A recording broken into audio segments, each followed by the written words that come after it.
여러분 안녕히 주무셨습니까? 좋은 아침입니다. 방송으로 함께 하시는 성도 여러분들 편히 주무셨습니까? 좋은 아침입니다. 오늘 날씨가 좀 쌀쌀하죠?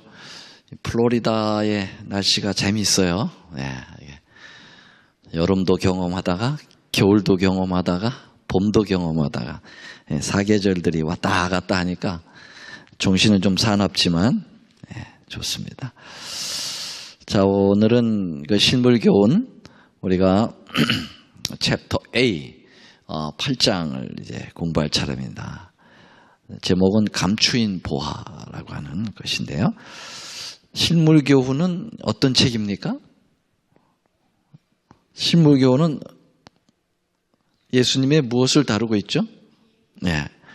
비유를 계속 다루고 있습니다. 예수님의 비유가 집중되어 나오는 것이 몇 장이죠? 천국에 관한 비유. 마태복음 13장입니다. 우리는 지금 계속해서 예수님의 비유를 이 마태복음 13장의 것들을 아직 다 끝내지 못하고 있어요. 계속 되고 있습니다. 마태복음 13장 44절 오늘 본문의 말씀입니다. 성경을 한번 찾아주시기 바랍니다. 마태복음 13장 44절. 찾으셨으면 우리 입을 모아서 함께 말씀을 읽겠습니다. 마태복음 13장 44절입니다. 천국은 시작. 천국은 마치 밭에 감추인 보화와 같으니 사람이 이를 발견한 후 숨겨두고 기뻐하며 돌아가서 자기의 소유를 다 팔아 그 밭을 사느니라. 아주 유명한 예수님의 비유 가운데 하나입니다. 예전에 그 골통품을 수집하러 다니는 장사가 이것저것을 다닙니다. 때로 이제 시골 같은 데 가다 보면은 그 생각지도 못하게 아주 귀한 골통품을 얻을 때가 있어요. 그래서 이 골통품 장사가 시골을 이렇게 다니고 있었어요. 지쳐가지고 하루 종일 아무것도 못 얻고 지쳐서 한 허름한 집에 들려서 식사를 좀 얻어 먹을 수 있겠느냐. 그랬더니 나그네 대접을 잘 해줬어요. 그래서 맛있게 식사를 하고 식사를 하면서 이렇게 그 툇마루에 앉아가지고 이 앞들에 개가 이렇게 매여 있는데 이렇게 보니까 그 개 밥그릇이 고려청자예요. 틀림없는 고려청자예요. 야, 개 밥그릇을 고려청자로 쓰다니. 그러니까 분명히 저 주인이 저 고려청자인 것을 잘 모르고 저 귀한 것을 개밥그릇 쓰고 있구나 이렇게 생각을 하고 저 개밥그릇 사야 되는데 저 개밥그릇을 산다고 하면은 눈치를 채가지고 아주 값을 비싸게 부를 것으로 알기 때문에 어떻게 하면 저 개밥그릇을 살 수 있을까? 그러다가 개를 사면 되겠다. 개를 사고 그냥 개도 사니까 개 밥그릇도 달라고 이렇게 하면 안 줄 적이 어디 있겠나. 그래서 이제 머리를 써가지고 저 개 나한테 좀 팔 수 있겠느냐고 그랬더니 저 개를 왜 팝니까? 딱 그래 주인이. 내 가격을 높이 켜줄게. 제가 보니까 저 개가 내 마음에 쏙 든다고. 꼭 기르고 싶은데 좀 팔라고. 그랬더니 값이 비싼데 딱 그러는 거예요. 내가 값을 쳐준다고. 그래가지고 높은 가격을 부르는 것을 가지고 있는 돈을 싹싹 긁어가지고 주고 샀어요. 개를 살고. 그러고서 이제 잘 있으라고. 그래서 이렇게 나가면서 저 개 밥그릇 그냥 좀 주시면 안 되겠어요? 저 먹던 밥그릇인데. 줄 줄 알았지. 그랬더니 주인이 정색을 하면서 무슨 소리를. 저 개 밥그릇 때문에 개를 얼마나 많이 팔았는데.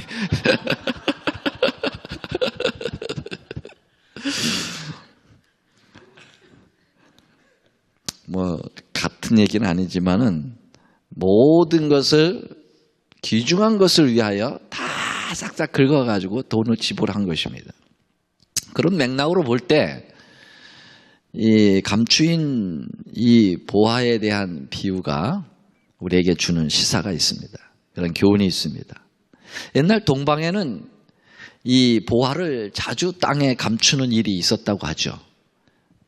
왜냐하면은 강도가 아주 빈번해 있었고 또 통치자가 바뀔 때마다 재산을 많이 가진 사람들에게 과중한 세금을 물기 때문에 돈을 이렇게 집에다 두면은 그런 위험성이 있다는 거죠. 또 때로 외국의 침입을 받아가지고 약탈될 위험성도 컸다. 그래서 때로 돈 많은 사람들이 집안에다가 돈을 두지 않고 어디 밭이라든지 어디 나무 밑창이라든지 그것에 이렇게 표시를 하고 거기다가 그 보화들을 감춘다는 것입니다. 갑자기 이러한 보화를 감춘 그 주인이 병이 걸려가지고 갑자기 사망을 하거나 또 무슨 사고사를 당하거나 옥에 걷히거나 귀양살이를 가가지고 애써 숨겨둔 재산을 그냥 사람들에게 얘기도 못하고 죽어버리면 이 재산이 이 보화가 땅에 깊이 묻혀 있다가 어떤 사람이 그것을 발견하면은 남의 것이 돼버릴 수도 많다라는 것입니다. 예수님 당시에도 종종 이 묵은 밭에서 옛날 화폐와 금과 은과 장식품들이 이제 발견된다고 하는 그런 일들이 종종 예수님 당시에도 있었다는 것입니다. 그래서 예수님의 비유는 바로 이런 배경을 가지고 비유로 말씀하신 거예요. 그래서 예수님이 이런 비유를 얘기하실 때 사람들이 다 알고 있었어요. 그런 저기들을 다 알고 있었죠. 그래서 예수님께서 늘 비유를 말씀하실 때는 이미 잘 알려진 것을 가지고 비유를 말씀하시는 거예요. 그래서 우리는 이제 이게 굉장히 좀 생소하죠. 왜냐하면 이런 예들이 별로 없으니까.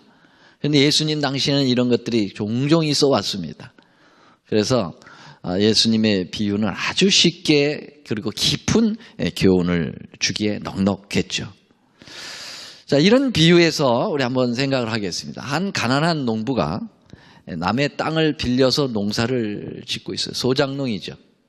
그런데 어느 날, 이 밭을 이제 쟁기로 갈면서 이제 곡식을 심을 준비를 하고 있었습니다. 근데 한참 열심히 밭을 가는데, 그 쟁기에 털컥 하고 걸리는 소리가 들려요. 그 쟁기 그 날을 갖다 뭐라고 합니까? 혹시 여러분 아세요? 농사들을 안 지어보셔가지고 그걸 모르는구나. 보습이라고 그래요. 보습. 혹시 기억나세요? 보습이라고 그래요. 쟁기 날이 보습이야. 그래서 농사를 지어봐야 돼요. 저는 그래서 어려서부터 농사를 지은 사람이에요. 쟁기는 못 끌었지만 쟁기 끄는 걸 봤어요. 이 보습이 말이죠. 딱 땅에 박혀서 이렇게 가면은 소가 앞에서 끌으면 흙이 촥촥촥촥 넘어갑니다. 근데 이 보습에 털커덕 하고 걸리는 소리가 나는데 이 농부가 이거는 돌멩이에 걸려서 손 나는 소리가 아니에요. 이 쇠 소리가 나는 거예요. 털커덕 하는데 뭔가 이 새 소리가 나와요. 그래서 얼른 이 소를 멈추고 막 손으로 그 주위를 파헤쳐 보니까 이따만한 상자가 나오는 거예요. 거무디티한 상자가 나오는 거예요. 그래가지고 그 상자를 이렇게 보니까 열쇠가 이렇게 달려 있어요. 녹이 잔뜩 쓸어 있어요. 그래서 옆에 있는 돌을 가지고 턱턱 치니까 열쇠가 버르르 부서졌어요. 얼마나 오래 이게 묻혀 있었던지 그냥 툭 치니까 열쇠가 팍 부서졌어요. 그래서 뚜껑을 딱 여는 순간 어떻게 됐을까요? 왜 깜짝 놀랐을까? 거기 엄청난 보화가 들어있는 거예요. 금도 들어있고 셰파이어도 들어있고 무슨도, 예? 와, 엄청난 보화 상자예요. 굉장한 부자가 감춰놓은 거예요, 이거를. 예. 야, 이 농부가 어떻게 했을까요? 이 소작 농부가. 그걸 버쩍 꺼내가지고서는 난리를 쳤을까요? 아니, 머리가 좋아요, 소작농이. 요게 이제 자기 밭이 아니거든. 이게 남의 밭이거든요. 그래서 이 자기 밭에서 꺼냈으면 자기 거야. 근데 지금 이 소작을 하고 있기 때문에 주인이 따로 있어요. 그래서 만약에 이게 주인 귀에 알리면은 그 보화를 다 뺏기게 돼 있어요. 왜냐하면 그 밭의 소유주로 들어가기 때문에 그렇습니다. 그래서 이 소작농이 어떻게 했을까요? 다시 거기다 다시 누가 보나 안 보나 보니까 아무도 안 보는 거야. 예, 자기만 알게 거기다가 다 표시를 하고 밭을 가운둥 마운둥 하고 집으로 달려왔죠. 모든 가족들을 불러 모읍니다. 예. 그리고서는 뭐라 그랬냐면은 집을 팔아야 되겠다. 그랬어요. 갑자기 집을 팔아야 되겠다. 이게 쥐도 새도 모르게 이걸 해결해야 되기 때문에 자기 마누라한테도 자식들한테도 예, 절대로 얘기할 수가 없어요. 이게 자기 손 안에 들어오지 않는 한 예, 결코 얘기할 수가 없어요. 그랬더니 이 사람 망령 들었다고 하고 미쳤다고 하고 왜 가서 밭을 갈다가 어떻게 술을 잘못 마셨나? 왜 갑자기 와서 이 좋은 집을 팔으려고 그랬느냐? 저 땅을 사야 되겠다고. 왜 갑자기 땅을 사야 되냐? 그 돌짝밭 그걸 왜 살라고 그랬느냐? 그랬더니 아니라고. 저 땅은 내게 꼭 마음에 든다고. 예. 그러니까 여보 집을 팔아요. 또 졸라대니까 저 사람 미쳤다. 그러지만은 뭐 남편이 이제 가장이니까 모든 것에 결정권이 있어요. 그냥 울며 겨자 먹기로 땅 문서 가져갔어요. 그리고 이거 가지고 안 돼. 당신 폐물, 내가 시집 올 때 폐물 해준 거 있지? 그거 다 가져와. 또 애들 용돈 다 긁어. 자기가 있는 거 없는 거 다 싹싹 긁어가지고 땅 주인에게 가서 이 땅을 나에게 팔라고. 아니 왜 갑자기 땅을 살라고 그러느냐.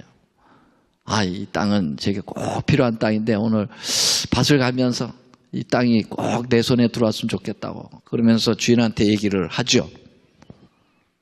결국 농부는 주인을 설득해서 그 밭을 삽니다. 그 다음에 어떻게 할까요? 온 가족들을 데리고 가가지고 땅 문서를 딱 가진 채로 딱 파죠. 그래서 보화를 다 꺼내내는 것이죠. 온 가족들이 이 사람이 미치지 않았구나.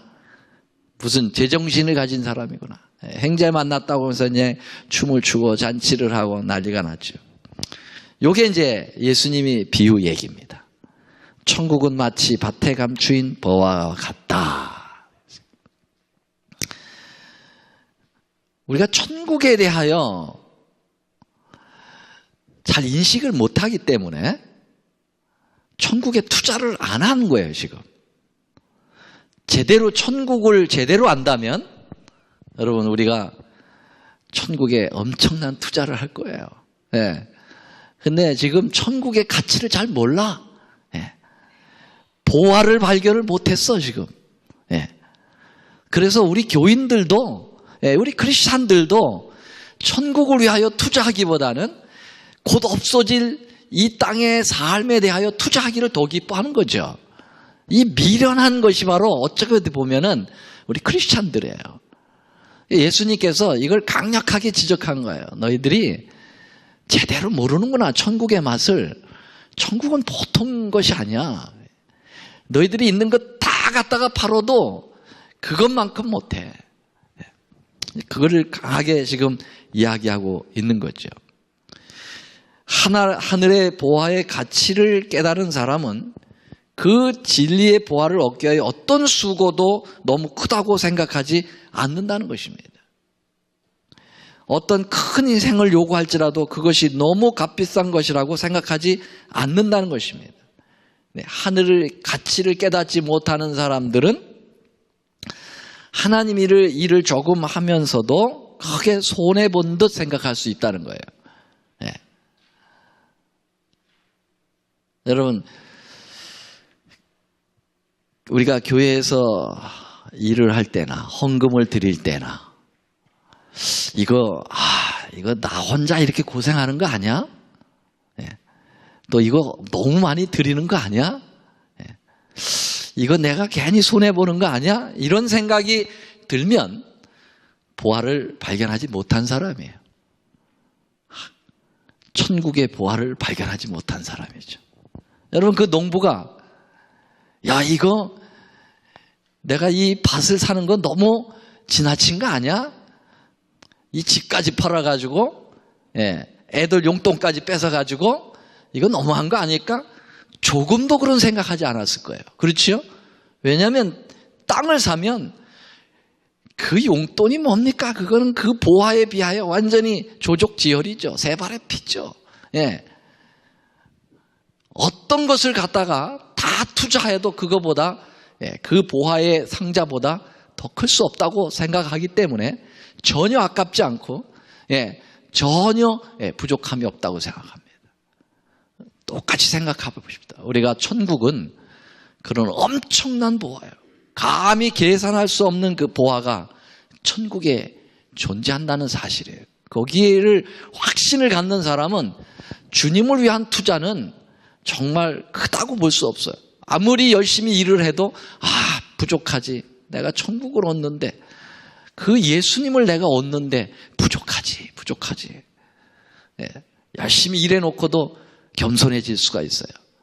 근데 이러한 개념이 없으면 조금 일해놓고도 손해본 듯하고 자꾸 억울하고 남이 안 알아주면 섭섭하고 삐지고 자꾸 그러는 거죠. 이거는 천국의 보화를 모르는 일입니다. 예수님 당시에 그런 사람들이 많이 있었다고 그랬어요. 그래서 실물교훈에 이런 말씀이 있습니다. 이 비유에서 보화가 감추어 있는 밭은 성경을 표상하고 보화는 복음을 의미한다. 그런 의미를 말씀하고 있는데요. 여러분, 천국을 발견하기 위해서는 하나님의 거룩한 말씀을 파헤칠 때 그 보화를 발견할 수 있다라는 것입니다.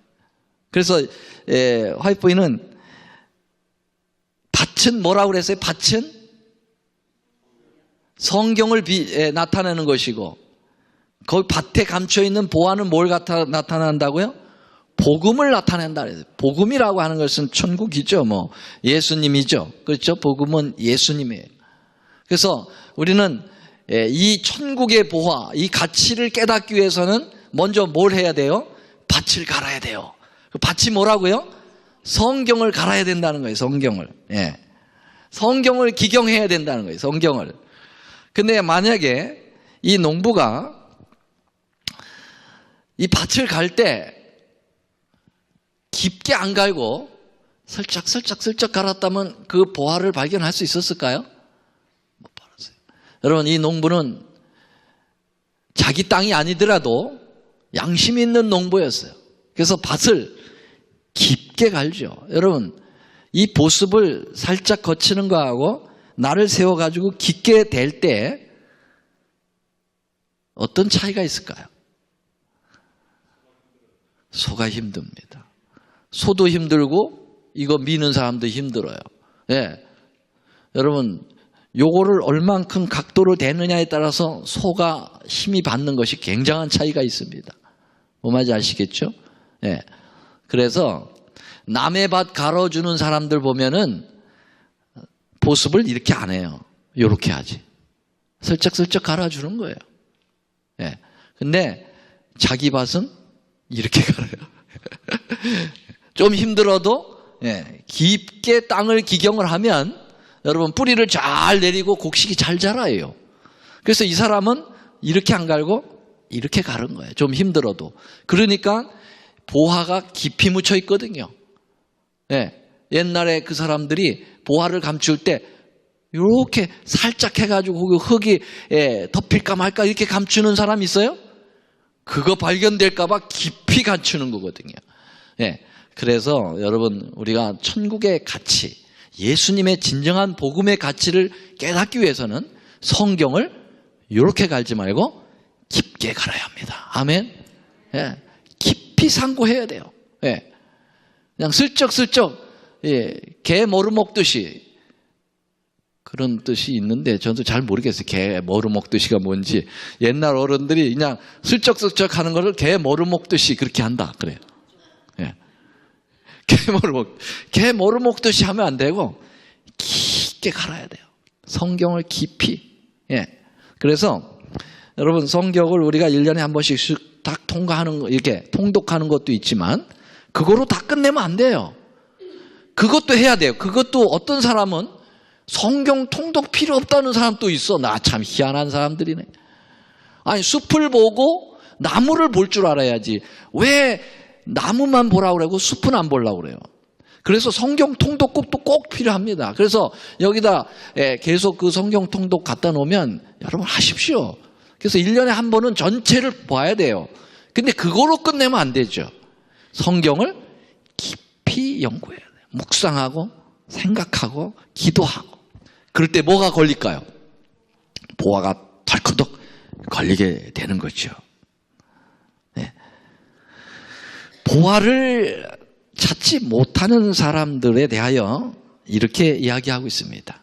스스로 지혜 있다고 생각하는 자들과 공허한 철학으로 자고하는 자들에게는 구속의 경륜의 아름다움과 능력과 신비가 숨겨져 있다. 많은 사람이 눈이 있어도 보지 못하고 귀가 있어도 듣지 못하고 지혜가 있다고 해도 감추인 보화를 분별하지 못한다. 실물교훈 104쪽인데요. 여러분 이것은 성경을 보는 태도 말고 또 다른 이야기를 하고 있어요. 성경을 보는 태도가 아닌 또 다른 얘기는 뭐냐?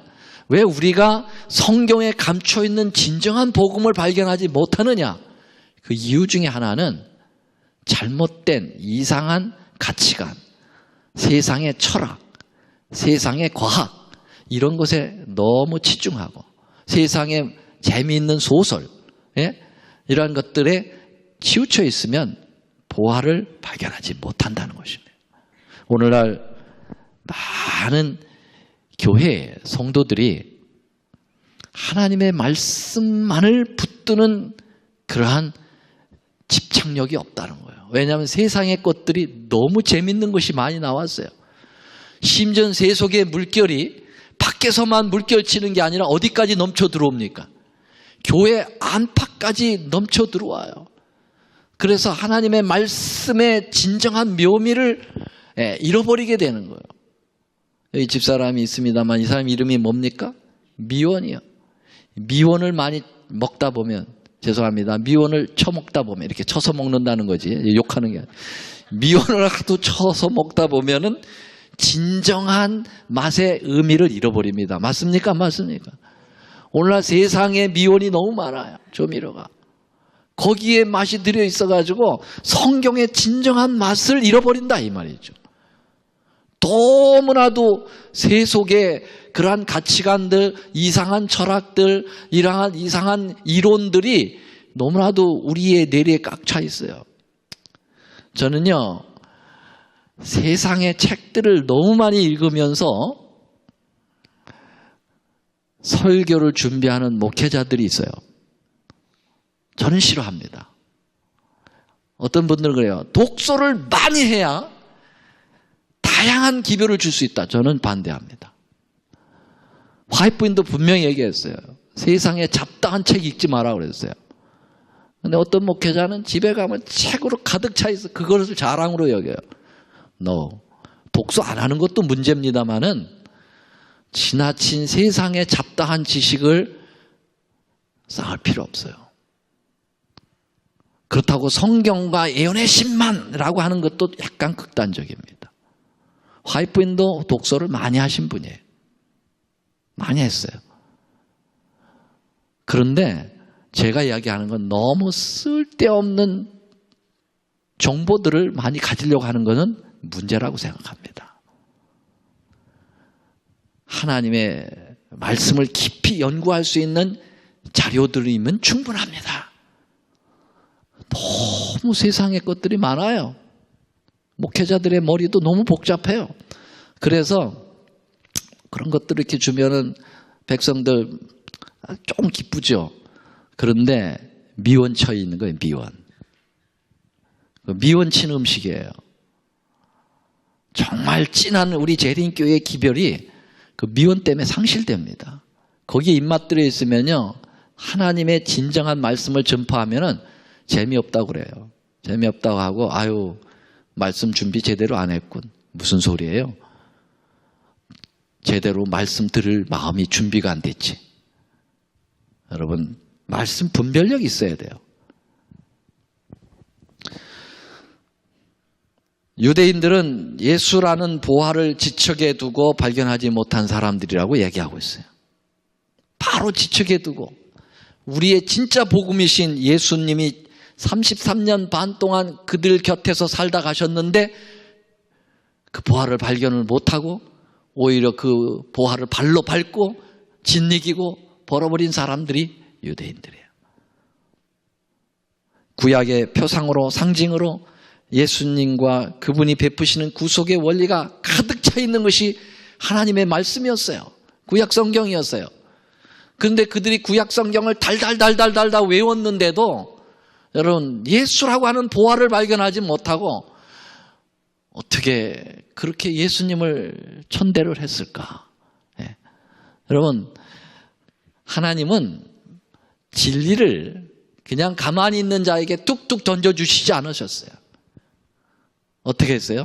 깊이 연구할 때 그 보화를 발견하도록 그렇게 하셨어요. 그래서 구약 성경은 감춰져 있다고 그랬어요. 감춰져 있다. enfold, 표상으로, 예표로 감춰놨어요, 주님께서. 그래서 연구하는 자들에게 그 보화가 발견될 수 있도록, 깊게 땅을 기경하는 자들에게 보화가 발견될 수 있도록 성경을 그렇게 해놓으셨어요. 그래서 우리는 정말 말씀을 예수 중심적으로 깊이 연구할 필요가 있어요. 또 어떤 사람은 말씀은 참 열심히 읽고 예언의 신을 달달달달 외우는데 예수를 발견하지 못하고 남을 비평하는 거기에서 무기만 발견해. 맞아 안 맞아요? 그런 사람들 많아요. 여러분 중요한 것은 보화를 발견해야지. 보화를 엉뚱한 걸 발견하지 말고 스스로 지혜 있다고 생각하고 공허한 철학과 전통이 앞서 있으면 지혜의 이 보화 발견하기가 쉽지 않습니다. 자, 이제 말씀을 마치면서 오늘날에도 마찬가지라는 것입니다. 실물교훈의 말씀 하나 더 읽겠습니다. 오늘날 사람들도 세상 보화를 열심히 찾고 있다. 저의 마음은 이기심과 야망에 대한 생각으로 가득 차 있다. 그들은 세상의 재물과 명예와 권세를 얻기 위하여 하나님의 계명보다 처세술과 유전과 사람의 제안을 더욱 존중하였다. 그러므로 하나님의 말씀의 보화가 그들에게는 아직도 숨겨져 있다. 그렇게 표현했습니다. 여러분, 이 감추인 보화의 비유는 한 시간으로 마치지 못합니다. 다음 시간에는 그 보화의 진정한 가치와 그 보화를 찾는 방법, 그리고 그 보상에 대하여 우리가 이제 2탄으로 공부하게 되겠습니다. 오늘 하나님의 귀하신 은혜가 진정한 천국의 보화의 가치를 여러분들의 심령에 깊이 간직하며 오늘도 엉뚱한 것에 신경 쓰지 마시고 진정한 것에 신경을 쓰시는 여러분과 제가 되기를 간절히 바라면서 말씀 마치겠습니다. 하늘에 계시는 고마우신 우리 아버지, 천국을, 그 아름다운 보화를 이 지구 땅에 감춰 놓아주셔서 저희들이 그것을 발견할 수 있도록 주께서 인도하시니 감사합니다. 네. 우리가 그 보화를 발견하면 모든 우리의 것을 다 팔아도 그 가치에 못 미치기 때문에 그것을 얻기 위하여 우리가 주님 앞에 헌신하고 희생하는 것 정말 아무것도 아닌 것으로 생각하고 그 가치 얻는 것에 그 보화를 얻는 것에 얼마나 큰 기쁨이 있는지를 저희들 우리의 삶 속에서 경험하도록 도와주시옵소서. 아멘. 특별히 그 보화가 하나님 성경 말씀에 감추어 있다고 말씀하시오니 주님 그 말씀에서 진정한 보화 되시는 예수님 또 예수님으로부터 오는 이 은혜의 천국이 우리 마음에 깊이 자리하도록 도와주시옵소서. 아멘. 오늘도 그 보화를 발견하고 그 보화를 사기 위하여 우리의 모든 인생의 전력을 다하여 그것을 주님께 드리는 저희 모두가 되도록 축복하옵시기를 바라오며 또 흩어져서 개인 기도를 드릴 때에도 저희와 함께하여 주시는 주님의 놀라운 사랑 경험하도록 인도하시옵기를 예수님의 이름으로 간절히 기도드립니다. 아멘.